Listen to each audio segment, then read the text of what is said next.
देख रहे हैं the daily show with Munir Memon. अस्सलामुअलैकुम, आप देख रहे हैं प्रोग्राम मुनीर मेमन के साथ। इलेक्शंस कब होंगे और इलेक्शंस के हवाले से क्या कुछ मामला चल रहे हैं, इसके ऊपर तो हम काफी अरसे से बात कर रहे हैं, लेकिन आज इस हवाले से एक नई स्टोरी अपडेट हुई है, आपसे शेयर करेंगे कि इलेक्शंस के हवाले से जो सूरत हाल है वो ये बताई जा रही है कि इंतखाबात के लिए 4 से 5 माह मौखर किए जा सकते हैं, यानी कि इंटरिम गवर्नमेंट के जो दौरानिया होगा वो कम से कम 5, 7 या 8 माह तक हो सकता है। उसकी वजूहात क्या है? उसकी वजूहात है मरदमशुमारी। इंतखाबात किन मरदमशुमारियों के ऊपर होंगे और किन हल्का बंदियों के तहत इंतखाबात कराए जाएंगे, इसके हवाले से फैसला CEC में करा जाएगा। लेकिन सबसे अहम सवाल यह है कि अगर हल्का बंदियां नहीं होनी है तो इसके ऊपर इलेक्शन कमीशन को कम से कम 4 से 5 माह का वक्त दरकार होगा, और हो सकता है कि आगे चल के मौसम और दीगर मामला को देखते हुए इसमें मजीद इजाफा हो जाए।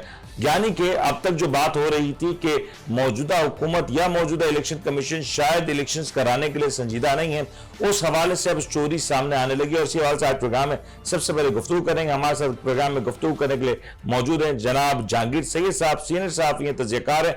इनसे जरा जानने की कोशिश करेंगे कि ये जो इलेक्शंस के तातुल के हवाले से जो खबरें चल रही हैं इसके पीछे की असल वजूहात क्या है। जहांगीर साहब अस्सलाम वालेकुम। जहांगीर साहब, ये इलेक्शंस हम देख रहे हैं कि काफी बड़ा मुअम्मा बने हुए हैं। पहले पंजाब की बात की तो तब भी कहा गया कि इलेक्शंस नहीं कराए जा सकते। KPK में जब होने थे इलेक्शंस तब भी कहा गया कि इलेक्शंस नहीं कराए जा सकते। अब एक जनरल इलेक्शंस के ऊपर भी बात हो रही है कि बड़ा सवालिया निशान है कि जनरल इलेक्शंस कैसे होंगे और किन हल्का बंदियों के तहत होंगे, किस मर्दमशुमारी के तहत होंगे। आपको लगता नहीं कि सारे सवाल जानबूझ के खड़े किए जा रहे हैं? जी बिल्कुल ठीक है। जो आखिरी आपका जुमला है वो बड़ा भरपूर है कि जो कुछ एक माहौल बनाया जाता है कि वे बड़ी ऑनेस्टली वो देख रहे हैं, वक्त पे इलेक्शन करना चाहते हैं, उसके लिए जो वो हर कीमत पर करना चाहते हैं। अब वो ये एक डिस्प्यूट उन्होंने सॉल्व किया था एक लिहाज से, ये कह के कि मर्दमशुमारी जो सन 2023 की है उसके मुताबिक हो नहीं सकते और हम पुरानी मर्दमशुमारी पे करेंगे जो सन 2017 की है उसके ऊपर करेंगे। मसला ये है कि फिर आपने कोर्ट पे भी आपने ये अपना मौक़िफ़ लिया था कि हम इलेक्शन कमीशन ये काम करेगा, मर्दमशुमारी भी होगी, हल्काबंदियाँ भी होंगी, बिल्कुल ठीक होगा, आबादी में इजाफा होता है और तो वोट की तादाद भी बढ़ती है। वोटर्स को ये हक मिलना चाहिए कि वो जब वोट के काबिल हो जाए तो वो अपना वोट ज़रूर डालें। यही जमहूरियत का हुस्न है और यही उसका सलीका है। ये सारी चीज़ें अब क्या माने, क्या चीज़ें, रुकावटें क्या हैं और ये इतनी अच्छी बातों के पास दिल्ली कैसे बाहर निकल के आ जाती है थैले से, ये अब वक्त की बात है। देखिए ये जो हमारा जो इत्तेहाद है, हुकूमती इत्तेहाद है, उसके बड़े लीडर वज़ीर आज़म भी हैं और जो पीपल्स पार्टी के लोग भी हैं, फजलुर रहमान साहब वाले भी हैं, वो ये कहते हुए पाए जाते हैं कि देखिए हमने जो है अपना कैपिटल, जो हमारा जो पॉलिटिकल कैपिटल था, लॉस्ट किया है, बल्कि हमने बिल्कुल सरेंडर कर दिया और हालात बदलने के लिए और कि ये मुल्क संभाला ले सके। अभी ये 5 महीने में ये संभाला ले सकेगा?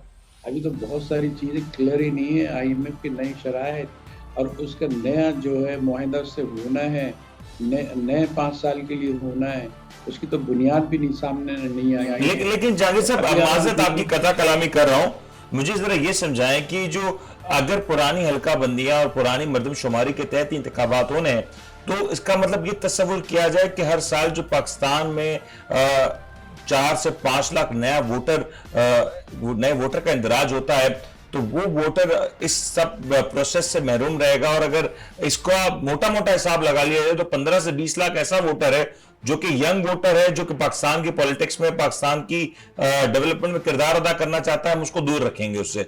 तो फिर तो एक सवालिया निशान पूरे इलेक्शन प्रोसेस के ऊपर आ जाएगा।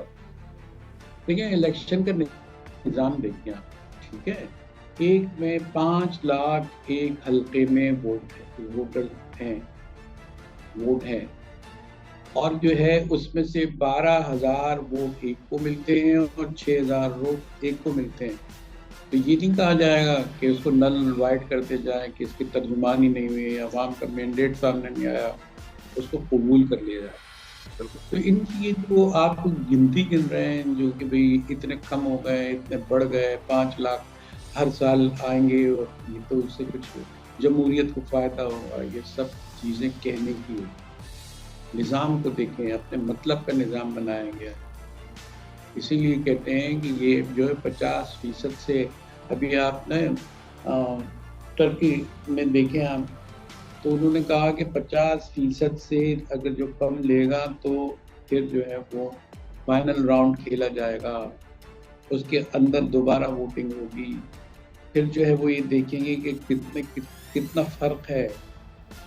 लेकिन जहांगीर साहब मुझे ये समझाए ना कि जहांगीर साहब मुझे ये समझाएं, जहांगीर साहब ये समझाइएगा कि जरा ये जो आप गुज़श्ता मरदमशुमारी के मुकाबले इस बार हम देख रहे हैं कि यंग वोटर्स की तादाद में तो इजाफा हुआ, और कहीं ना कहीं ये तस्वुर किया जाता है या ये तासुर है कि जो यंग वोटर है वो किसी एक मखसूस जमात के हक में ज्यादा है निस्बतन दीगर जमातों के। तो क्या इस नए वोटर को इलेक्शन प्रोसेस से दानिस्ता तौर पे दूर रखा जा रहा है ताकि पॉलिटिकल सपोर्ट अपनी बरकरार रखी जा सके, या सामने दीगर जो आपके मुखालफिन है उनकी पॉलिटिकल सपोर्ट को कम किया जा सके?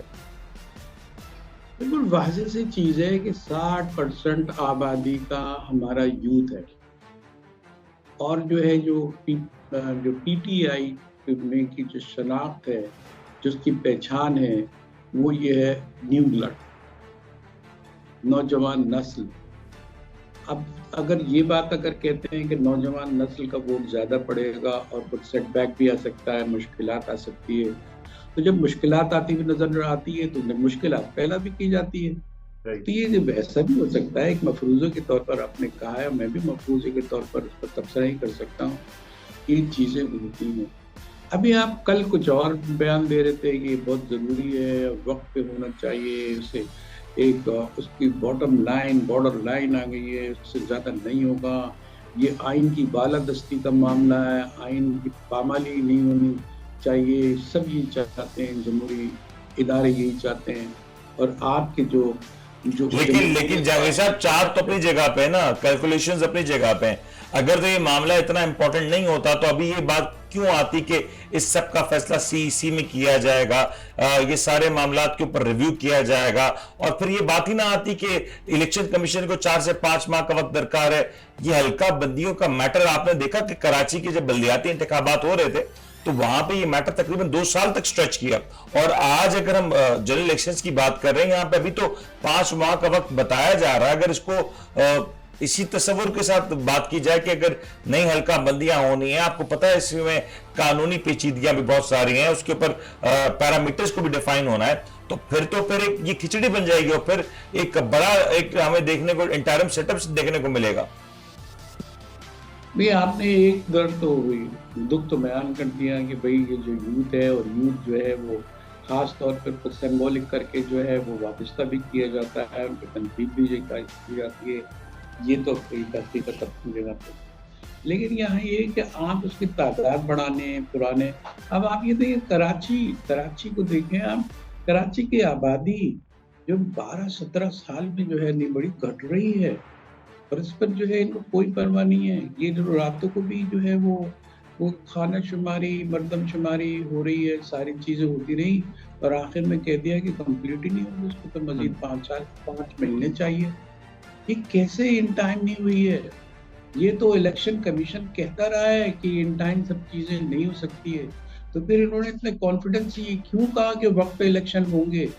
जब वक्त पे इलेक्शन नहीं हो सकते हैं और जो हक़ाइक़ की ज़मीनी हकीकतें हैं वो इसके बरखिलाफ़ है, तो आप ये क्यों ये बयानियाँ बना रहे हैं कि हम जो है जमहूरियत के परवरदा भी हैं और जमहूरियत के परस्तार भी हैं, हमें बहुत कुछ हम करना चाहते हैं, हम वक्त पे जो है इक़्तिदार मुंतकिल करना चाहते हैं, वो कोई भी आ जाए, वोट से आ जाए, वोट तो कट रहे हैं। जहांगीर साहब सर ये सब, जहांगीर साहब ये भी तो एक सवाल उठेगा ना कि अगर तो नई हल्का बंदियों के हवाले से हुकूमत ये चाहती थी कि नई हल्का बंदियों पे इलेक्शंस हो या पुरानी पे हो, तो हुकूमत के पास तो एक वक्त था, हुकूमत पहले फैसला कर सकती थी और उस फैसले के तहत आज ये क्लैरिटी होती कि इलेक्शंस ये असेंबलियां इस तारीख को डिसॉल्व होंगी और आम इंतखाबात तकरीबन इतने दिन बाद हो जाएंगे। अभी भी अगर इसके ऊपर एक सवालिया निशान है तो ये तो तमाम तर वोटर को डिसएंगेज करने वाली बात होगी। लेकिन चूंकि चुनाचे और इफ बट लगाने के बगैर अगर बात की जाएगी तो ये है कि इनका जो टाइम इतना इनको मिला ही नहीं है, ये इक़्तिदार की पार्टियों को, इत्तेहाद को, कि वो इलेक्शन में कुछ ऐसा नयापन दिखा सकें और कोई बूस्ट पैदा कर सकें और ये दिखा सकें कि देखें ये इतनी तैयारी हमने ये किया, आवाम को फेस करना है। और जो ठीक है, दूसरी भी चीज़ें हैं कि यहाँ कब्जे हैं लोगों पे, उनके दिमागों पे और उनकी जो है सारी चीज़ों पे, जो मकबूजा लोग साहब ये अगर इकदाम होता है कि इलेक्शंस में ताखीर हो जाती है और ये इंटरिम सेटअप जिस हवाले से बात भी की जा रही है कि एक्सटेंड हो जाए 5 माह 1 साल, कुछ लोग 2 साल की भी तवक्को कर रहे हैं, अगर ये एक्सटेंड होता है तो आपको लगता है कि पाकिस्तान में जो वो पॉलिटिकल जमातें, जिससे पीपल्स पार्टी की बात कर लें, जेयूआई की बात करें, पीएमएलएन की बात करें, उनको ये सारी चीजें काबिल कबूल होंगी? पीटीआई की तो हम जानते हैं चांस बड़ा क्लियर है कि वो तो चाहते हैं कि पहले दिन से इलेक्शंस हो जाए। इन जमातों को सारा कुछ काबिल कबूल होगा? अभी ये देखें, मार्शल लॉ है, कितना मार्शल लॉ है वक्त इलेक्शन में, कैसे कि नई चीजें आई हैं कि कुछ इलेक्शन की कोई आप ये अभी ये नया दौर आ गया, ये जनाब जमहूरियत का, के जमहूरी लोगों का, जमहूरी हुक्मरानों का, सियासतदानों का ये आ गया।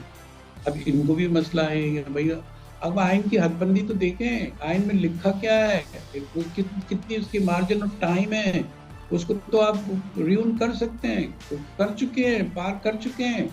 अब आप उसके लिए अमेंडमेंट लेके आएंगे, क्या लेके आएंगे, कैसे मुतमईन होंगे, ये आप धमके और नए इशू पैदा करके जो है वो इक़्तिदार में बैठ सकते हैं। अभी आप सारी चीज़ें, दूसरी पार्टी जिसके जीतने के इम्कानात नज़र आ रहे थे, उसने तो इतनी अहमकाना, इतनी हीनस टाइप की हरकतें की हैं, तो जिसकी वजह से तो वो पस पर्दा चल गई हैं। लेकिन अंदर से अगर कोई सर्वे है या कोई चीज़ है और ये कोई ख़तरा है, तो उससे निपटने के लिए तो टाइम ही चाहिए हो सकता है। जहांगीर साहब आपका पॉइंट आ गया, जहांगीर साहब आपका पॉइंट आ गया। हमें ब्रेक पे जाना है, ब्रेक के बाद जब लौटेंगे तो सवाल से मजीद भी गुफ्तगू करेंगे और फिर मीडिया के हवाले से जो कुछ मामला आज असेंबली में ज़ेर बहस आए उनके ऊपर बात करेंगे। ब्रेक लेते हैं जी, ब्रेक के बाद हाजिर होते हैं। आप देख रहे हैं the daily show with Munir नेमत। आप देख रहे हैं the daily show with Munir नेमत।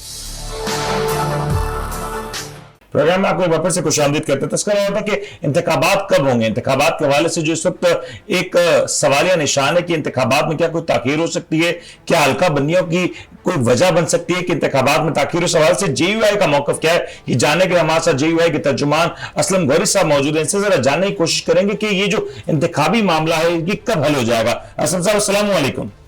वालेकुम अस्सलाम वरहमतुल्लाह। असलम साहब जरा ये बताइएगा कि इंतखाबात के हवाले से हम सब जानते हैं कि जेयूआई का मौकफ बड़ा क्लियर रहा है। आपने हमेशा से कहा कि असेंबलियों की मुद्दत पूरी होनी चाहिए और इंतखाबात भी वक्त पे होने चाहिए।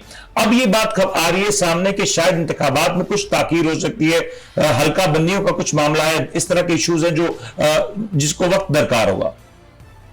देखिए, पहली बात तो ये है कि इसमें प्रॉब्लम जो है मर्दमशुमारी पे जी प्रॉब्लम क्रिएट हुए मर्दमशुमारी पे, जिसपे एमक्यूएम है, हम भी हैं, हमारे और भी दीगरे साथी हैं, सबको मर्दमशुमारी पे कुछ तहफ़्फ़ुज़ात हैं, तो जिसकी वजह से मसाइल पैदा हुए और फिर मर्दमशुमारी डिले होती रही। हमारी ख्वाहिश तो यही थी, हुकूमत की ख्वाहिश यही थी कि इसी नई मर्दमशुमारी पे हम इंतखाबात कराएं और नई हल्का बंदियां बने।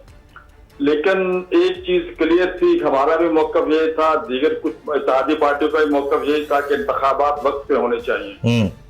तो इसलिए असेंबली तो वक्त पे अपने हम डिसॉल्व कर रहे हैं, वक्त पे इंशाल्लाह जाएगी और ये 8 अगस्त भी हो सकती है, 10 अगस्त भी हो सकती है। बहरहाल ये अपने वक्त पे असेंबली तो जा रही है, ठीक है। और निगरान सेटअप आएगा, निगरान सेटअप। अब उनको ये देखिए, ये इलेक्शन कराना जो है ये काम है इलेक्शन कमीशन का। गेट देना भी उसका काम है। बिल्कुल सही।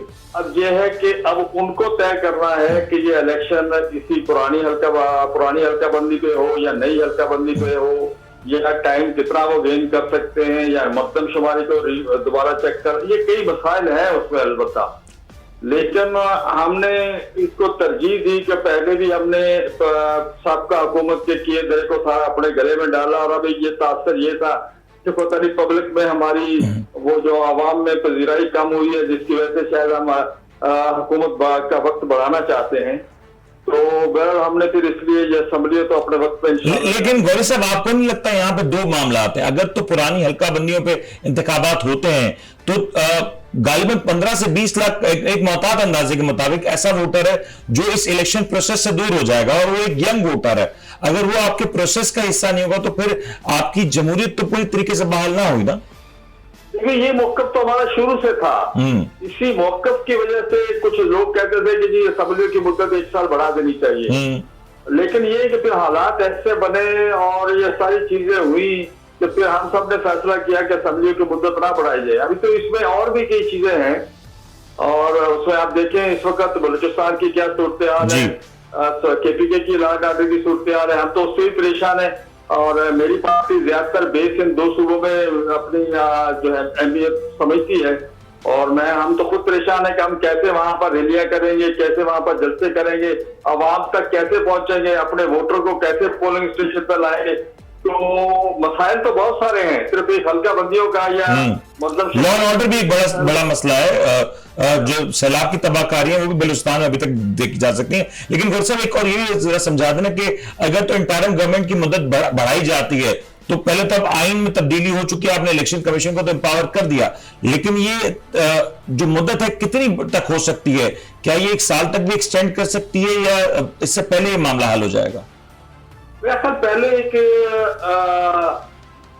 सुप्रीम कोर्ट का एक डिसीजन है कि टिल द इंतखाबात निगरान गवर्नमेंट काम कर सकती है। ये मेरे इस वक्त ज़हन में नहीं आ रहा, लेकिन वो हंगामी सूरत हाल के ऊपर था वो सारा मामला। हाँ, तो जो चीजें आपने कही है तो सारी हंगामी की तरफ जाती है ना जी। तो अगर अल्लाह खैर करे, लेकिन हमारी ख्वाहिश ये है कि इंतखाबात वक्त पे हों। और गौर साहब, ये जो अभी आप IMF से एक डील हुई, आपकी हुकूमत ने जो एक डील क्रैक की है, आपको भी पता है कि ये एक वक्ती तौर पर सेटलमेंट है। अगर एक इंटरिम गवर्नमेंट हो, और उस इंटरिम गवर्नमेंट के भी ऊपर मैं बात करूंगा, वो डील इस तरह के मामलात को लेके ऐसी मुश्किल माशी हालात में लेके मुल्क आगे चला सकती है इतने लंबे अरसे के लिए? बहुत मुश्किल है, बहुत मुश्किल है। असल में देखें, हमने ये सारी जो भी इस वक्त मुआशी सूरत हाल है, हम सब ने मिलकर जो इस वक्त हुकूमत में शामिल पार्टियां हैं, तमाम कोलिशन गवर्नमेंट ने मिलकर हमने बाहमी मुशावरत से ये सारे स्टेप लिए हैं। और इस वक्त आपको पता है CPEC के मामला है और दीगर मामला है, इन सब चीजों को कोलिशन गवर्नमेंट ही चला रही है, और निगरान गवर्नमेंट के लिए बड़ा मुश्किल होगा इनको इस टाइम से ज्यादा संभालना। निगरान हुकूमत के नामों के ऊपर गौर हो चुका है सर, या अभी वो उसके ऊपर गौर होना है? किस पे जी? निगरान हुकूमत के नामों के ऊपर गौर हो चुका है, या इस पर मजीद कुछ गौर होना है अभी? नहीं, खैर ये तो अभी सिलसिला चल रहा है। इसमें बेसिकली तो ये वक्त थोड़ा रह गया, इसलिए कह रहा हूँ। अपोजिशन लीडर और प्राइम मिनिस्टर का तय कर रहा है, लेकिन मुशावरत तो हमसे भी हो रही है, दोस्तों से भी हो रही है, और बाहमी मुशावरत से सिलसिला चल रहा है, लेकिन अभी तक इसमें कोई फाइनल नहीं हुआ है। और अभी तक मैं अगर ये कहूं कि जो 8 अगस्त को असेंबलियां तहलील करने का फैसला हो इंटरिम गवर्नमेंट के मामला, तो JUI पूरी तौर पर ऑन बोर्ड है, तमाम तर फैसलों से मुत्तफिक है? जी बिल्कुल है। परसों गुजरा की एक टीम आई थी, मैं भी उसमें बैठा था। आप लोग राना सलमान साहब से कुछ मुलाकात भी हुई गालिबन? जी परसों आए थे, हम बैठे सारे, और मौलाना फजलमान साहब को बाकायदा ऑन बोर्ड लिया जाता है हर बात पे, और कुछ चीजें बैठ के इजलासों में भी तय होती है, कुछ चीजें टेलीफोनिक भी तय होती है। कुछ गिले शिकवे भी थे उसमें, या बस सब कुछ अच्छा ही था? नहीं, गिले शिकवे नहीं थे। गिले शिकवे हमें उस हद तक था कि दुबई में क्या हो रहा है, लेकिन जब बाद में पता चला कि वो चाय की प्याली में तूफान उठा हुआ है, तो फिर वो मामला क्लियर हो गया। वो भी मीडिया के जरिए हम तक पहुंचा था कि वहां पर पता नहीं क्या क्या मामला तय हुए, जिसपे हमने गिला थोड़ा सा जरूर दिया था, लेकिन उसके बाद उन्होंने क्लियर किया कोई ऐसा मामला। तो दुबई में ऐसा कुछ भी नहीं हो जिसके बारे में आपको इल्म में नहीं था? हाँ जी, ऐसा कुछ भी नहीं था, बस चाय की प्याली में एक तूफान उठाया हुआ था। बहुत बहुत शुक्रिया। असलम गौहरी साहब हमारे साथ मौजूद थे, जेयूआई के सीनियर रहनुमा और तर्जुमान है, और बता देते कि जेयूआई का असल मौकफ क्या है और इस वक्त जो सूरत हाल किस अंदाज में शेप हो रही है। जहांगीर साहब, आपने गुफ्तगू सुनी गौहरी साहब की, जेयूआई कॉन्फिडेंट है कि इंतखाबी अमल हो जाएगा और शायद कुछ ताखीर होगी, लेकिन कहीं ना कहीं ज्यादा वक्त इसमें दरकार नहीं हुआ। आपका क्या कहना होगा इस पर? भाई देखिए, ताखीर का जो चीजें नजर आ रही हैं, ताखीर तो इनको करनी थी। अब ये ताखीर की उसकी वजह ये है कि पहले उनकी कुछ वजूहात हैं जिसकी वजह से इनको मौका मिला कि ऐसे वाकयात हो गए, हादसा अलग हो गए कि जो हाई कोर्ट, सुप्रीम कोर्ट भी कोई फैसला नहीं दे सकी, वो भी हालात की नज़र थोड़ी सी इल्तवका हुआ, शिकार हुई। तो जब चीज़ें आई हैं और फिर इलेक्शन कमीशन ने जो चीज़ें कही थी कि वो ये तकमील तक पहुंचा लेंगे, लेकिन तकमील तो नजर नहीं आ रही है। जहांगीर साहब, एक बड़ा टू दी पॉइंट सवाल कर लूं अगर आप इजाजत दे दो। जी जी जहांगीर साहब, एक टू दी पॉइंट सवाल ये है कि क्या ये जो तमाम तर मामलात हैं इंटरिम गवर्नमेंट के, नई अलगाबंदियों के, ये सारे मामलात हो सकता है ओवरनाइट हल हो जाए अगर तो एक सियासी पार्टी को कलअदम करार दे दिया जाए या उसके रहनुमा को इस पूरे खेल से बाहर कर दिया जाए, ऐसा मुमकिन है? देखिए, सियासी पार्टियां खत्म नहीं होती, ये माइनस प्लस का खेल होता है। इसका जो ऑर्गन सारी चीजें, बॉडी तो अपनी जगह पे है, इसका हेड बदल दिया जाता है, इसका सर जो है वो दूसरा ला कर रख दिया जाता है, वो अपनी सोचों का मालिक होता है। ये चीजें अभी एमकेएम की क्या पार्टी खत्म हो गई?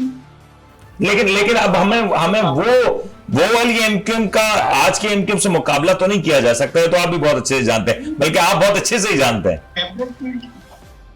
फैब्रिक चेंज किया जाता है, उसकी शक्ल बदली भी होती है, क्योंकि वो लोग भी तो कहीं ना कहीं वफादारी साबित करते रहे ना पहले, तो उनको कैसे माइनस कर दो?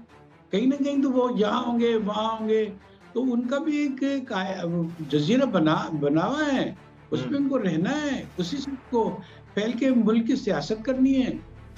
अब ये जो आप इस्तेकाम पाकिस्तान पार्टी कहते हैं, जबरदस्त पार्टी बन गई। ये किसका ब्रेन चाइल्ड कहाँ से है? ये इसका वजूद कहाँ से आया है? किस नर्सरी से है वो?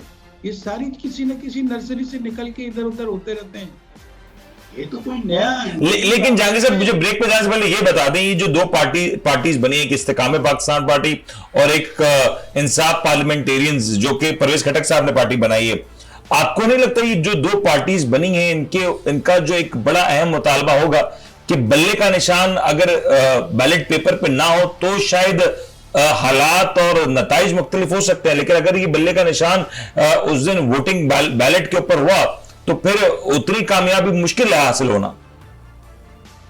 देखिए, रद्द-ए-अमल भी तो होता है। क्या आदमी कहते हैं कि यार बल्ले का निशान ही गायब कर दिया? बल्ला तो बल्ला है ना, बल्ला की कोई जमात होती है? बल्ले को रख के तो आप किसी पार्टी की निशानी रखते हैं, रद्द-ए-अमल भी आता है इन चीजों से, छोटी छोटी चीजें करने। सर, लेकिन रद्द-ए-अमल के लिए एवेन्यू नहीं बचेगा ना फिर। अगर रद्द-ए-अमल आ भी जाता है तो एक मुखालिफ पार्टी होनी चाहिए जहां पे अवाम जाकर रद्द-ए-अमल का इजहार कर सके। या तो मैक्सिमम ये हो जाएगा कि लोग वोट डालने के लिए नहीं निकलेंगे, आप जो कह रहे हैं, अगर मैं आपकी बात करूं, रद्द-ए-अमल है ना। तो सर अगर लोग वोट डालने ना भी निकले तो इससे फर्क तो नहीं पड़ेगा, क्योंकि अगर वोटर टर्नआउट कम है तो इलेक्शन मैनेज करना आपको पता आसान हो जाता है, और फिर अगर आप रेस में दौड़ी अकेले रहे तो फिर आपकी हार कौन सी? चाहे वो आप कम मार्क्स से हारे लेकिन आप जीतेंगी। पूरी कौम तो कभी भी मैंडेट दे ही नहीं सकी, जितने वोटर से दे ही नहीं टके। यहाँ तो मैंडेट ही का तो मसला आता है कि इतने कम वोट पड़ते हैं और इक़्तिदार पूरा पूरा बढ़ता है। ये सारी चीजें नीचे से ठीक करने की जरूरत है, थोड़ी विल पावर चाहिए, नियत चाहिए, तब कहीं इसमें काफी टाइम लग जाएगा। जहांगीर साहब, आपका पॉइंट आ गया, मुझे ब्रेक पे जाने का कहा जा रहा है। ब्रेक के बाद जब लौटेंगे तरह ये मीडिया के हवाले से बात करेंगे। मीडिया के हवाले से एक बार फिर से ऐवानों में बात की जा रही है कि मीडिया को किस अंदाज से रेगुलेट किया जाए, मीडिया के ऊपर क्या कुछ पाबंदियां आयद की जाए, या मीडिया के और स्ट्रक्चर में क्या तब्दीलियां की जाए, उससे मीडिया को क्या कोई फायदा होगा या फिर मीडिया के लिए ये मुश्किलात खड़ी करेगा? इसके बाद बात करेंगे, ब्रेक लेते हैं, ब्रेक का जरूरत है। आप देख रहे हैं the daily show with Munir Memon. आप देख रहे हैं the daily show with Munir Memon. Program में आपको एक बार फिर से खुशामदीद कहते हैं। वजीर इत्तलात मरियम औरंगजेब साहिबा ने पैमरा और तरमीमी बिल 2023 कौमी असेंबली में पेश कर दिया। इस बिल में क्या है, यकीनी तौर पे ये सब जानना चाहते हैं, लेकिन इस बिल के पेश करने का मकसद क्या है, ये इससे ज्यादा अहम सवाल है। इस बिल के पेश नजर ये कहा जाए कि जो न्यूज चैनल्स हैं उनको जो खबर है वो मुसद्दिका जराए से ये खबर आने की शराइत लागू की जाएगी, और अगर कहीं कोई कोताही हुई है तो उसके ऊपर जुर्माने की रकम को भी 1 करोड़ रुपए तक बढ़ा दिया गया है। और दीगर जो एडवर्टीजमेंट से रिलेटेड मामला है उसमें भी बताया जा रहा है कि इश्तिहारात की हद सिर्फ 10 मिनट तक महदूद की जाएगी, यानी कि जो सारे मामला हैं मीडिया को रेगुलेट करने के लिए बनाए जा रहे हैं। इसके असरात पाकिस्तान के मौजूदा मीडिया सेटअप के ऊपर कितने मुस्बत या कितने मनफी होंगे, ये एक बड़ा सवाल होगा, और यही सवाल आज हम रखेंगे क्योंकि माजी में, और ज्यादा पुरानी बात नहीं, जब पीका एक्ट की बात हुई, जब पिछली हुकूमत ने मीडिया के हवाले से कानून में तरमीम करने की बात की, तो उस वक्त मरियम औरंगजेब साहिबा सबसे वोकल हुआ करती थी और उनका जो स्टांस था मीडिया के हक में वो काफी ज्यादा वाज़ेह नजर आता है। लेकिन आज क्या वजह बनी कि हुकूमत के आखिरी इस हिस्से में मीडिया के हवाले से इस तरह का एक तरमीमी बिल पेश करना पड़ा?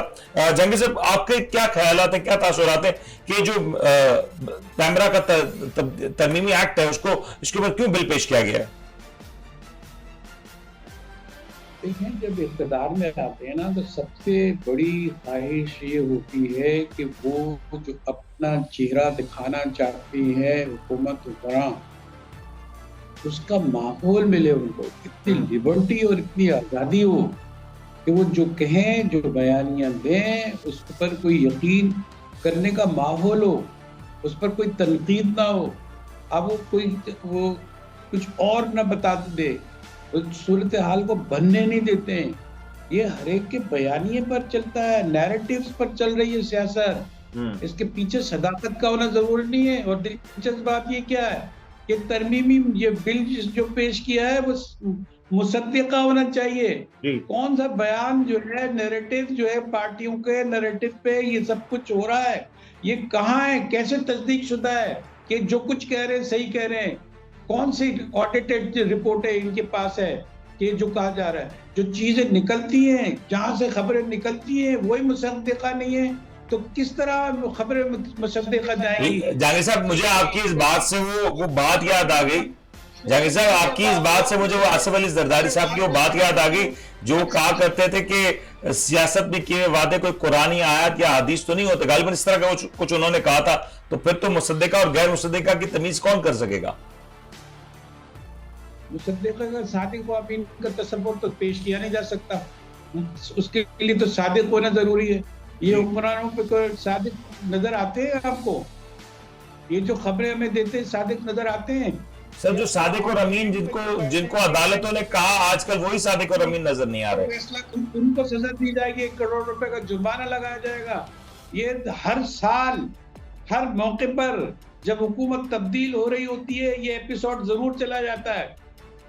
एक इनकी शदीद ख्वाहिश। जहांगीर साहब, वजह क्या है? वजह क्या है ये बार बार इस हवाले से कानून साजी क्यों की जा रही है? इस जदीद दुनिया में कंट्रोल नहीं हो सकते रेगुलेशन से। रेगुलेटरी बॉडी जो है रेगुलेशन क्या करेगी? उसके कवानीन और हुक्म तो देखें। जहांगीर साहब, इसकी वजूहात क्या है? आपको हर बार को जो हुकूमत आती है वो ये काम करती है, और जैसे वो हुकूमत में नहीं होते तो वो इसी काम के हवाले से अपनी मुखालफत का इजहार भी करते हैं। इसके लिए उसके बड़ी सूरत हाल का सामना करना पड़ा। अभी पूरी तरह कामयाबी किसी को नहीं हुई जी। सर, लेकिन वक्ती तौर पे तो मीडिया कंट्रोल हुआ ना, ये तो आप भी जानते हैं। मीडिया ने कहीं ना कहीं अपने आप को महदूद जराए की वजह से अपने आप को लिमिट किया। मीडिया और सोशल मीडिया को आप चंद बातों में कंट्रोल कर सकते हैं। मीडिया तो बहुत महदूद हो गया। सोशल मीडिया को आप रोक नहीं सकते। दुनिया भर से खबरें आती हैं। अगर आप यहाँ किसी का प्रोपेगेंडा रोकते हैं तो इंटरनेशनली प्रोपेगेंडा चल रहा होता है। आप उसको कहाँ उस पर लगा सकेंगे पाबंदी, सैंक्शन नहीं कर सकते आप। और जाने साहब, ये भी एक बड़ी इंपॉर्टेंट बात है ना कि हम अब 2023 में हम सब जानते हैं कि जो सैटेलाइट मीडिया है उसके लिए एक बड़ा मुकाबला सोशल मीडिया से भी है, और हमारे यहाँ पे जो सबसे बड़ी जीत वो यही है कि हम जो बात करते हैं वो ऑथेंटिक होनी चाहिए। हम इस बात का भी एहसास रखते हैं कि हमारे अल्फाज को ऐसे ना हो जहां पे कोई शोला बयानी का अंदेशा मिले, लेकिन ऐसे माहौल में जहां पे हमारे लिए बहुत से चैलेंजेस ऑलरेडी हैं, वहां पे तो मीडिया को सपोर्ट की जरूरत थी। अगर इस तरह के कवानीन बनाए जाएंगे तो आपको लगता है इससे सपोर्ट मिलेगी या फिर मीडिया का कॉन्फिडेंस लूज होगा? बहुत बड़े बड़े नाम अब हमें टेलीविजन स्क्रीन पर नजर नहीं आते, बल्कि सोशल मीडिया पे दिखाई देते हैं। आप तो जो मीडिया चैनल्स के ओनर्स हैं वही पार्टियों में सबसे ज्यादा एक्टिव नजर आते हैं, और उनके ओनरशिप के साथ वो जो है पार्टी के साथ खड़े रहते हैं। तो आप जो है किस बात की करें, वो लोग इस तरह तो सारी चीजें तो आप अपनी पसंद की खेल करें, पसंद के मौके पैदा करें, और बेचारा कारकुन इसमें रहे कि भाई उसने ये कह दिया, अभी तब से रहे हैं। ये तज्जिए हैं, इसकी बुनियाद ये है कि उसके एंगल्स पर होती है। आप कहेंगे कि एंगल्स कहाँ से लाएं, इसकी कौन सी तस्दीक करें, और ये कहते हैं कि मुसद्दिक़ा ज़राए से जो खबरें आती हैं कि रिलायबल सोर्सेज कौन बताता है अपने, ये चल सकती है। बहरहाल एक ख्वाब है, उन्होंने देखते रहे, उनका भी हक है, हमारे लेकिन जहांगीर साहब, अभी तो अगर हम बात करें असेंबली में सच कोई अपोजिशन नजर नहीं आ रही है। ये बिल अब टेबल हो रहा है और मेरे ख्याल से इसके ऊपर जब बात की जाएगी तो फिर इसमें कोई बड़ी रुकावट आपको लगता है हुकूमत के अंदर से कोई ऐसी आवाज हो जो कि हुकूमत के अंदर से उठे? देखें, ये दुनिया एक विलेज की हैसियत रखती है। आप ये नहीं कि आप कानून क्रॉस द बॉर्डर जर्नलिज्म है, उसका क्या करेंगे आप? उसकी तस्दीक के जराए तो जो है जो ये पाकिस्तान से बाहर होते हैं, आप क्या वहाँ की वो जाएंगे?